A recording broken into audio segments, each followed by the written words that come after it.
Magandang gabi, Philippine Air Force, para sa ulat ng panahon ngayong araw ng Sabado, 18 July 2026 at sa mga susunod na araw.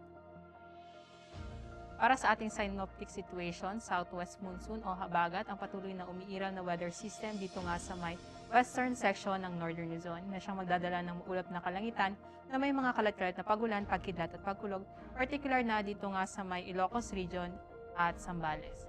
Samantalang ang Batanes, Babuyan Island at Cordillera Administrative Region ay makakaranas naman ng bagyang maulap hanggang sa maulap na kalangitan na may mga pulupulong pagulan, pagkidlat o pagkulog. Ang Metro Manila at ang natitirang bahagi ng ating bansa ay makakaranas rin ng bagyang maulap hanggang sa maulap na kalangitan na may mga pulupulong pagulan, pagkidlat o pagkulog, dulot naman ng localized thunderstorm.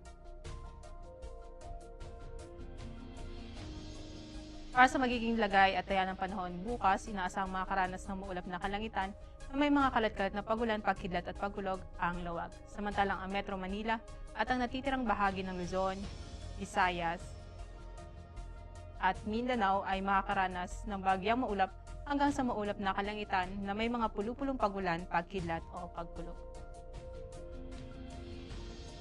Para sa pagtataya ng panahon sa mga susunod na araw, simula nga Lunes hanggang Miyerkules, ang Metro Manila, Cavite, Lipa at Angeles ay makakaranas ng bagyang maulap hanggang sa maulap na kalangitan na may mga pulupulong pagulan, pagkidlat o pagkulog. Samantalang ang Puerto Princesa at Kalayaan Island ay makakaranas ng maulap na kalangitan na may mga kalat-kalat na pagulan, pagkidlat at pagkulog.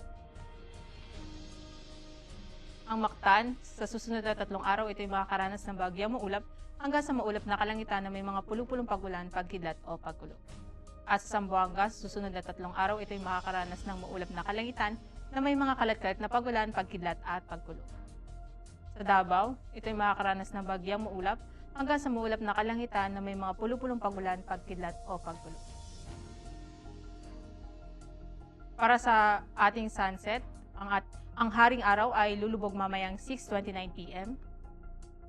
at inaasahan sisikat bukas sa ganap na 05:36 ng umaga. Para sa ating moon illumination, meron tayong 21% increase. Para manatiling updated sa lagay at taya ng panahon, i-follow lamang Air Force Weather Center sa aming mga official social media accounts. At yan lamang latest update natin sa weather sa ngalan ng aming commanding officer na si Colonel Hermelino E. Calubiran Jr., PAP GSC. Ako si Sergeant Rosemary De Las Reyes, Philippine Air Force, weather broadcaster ng Air Force Weather Center. Muli, magandang gabi, Philippine Air Force.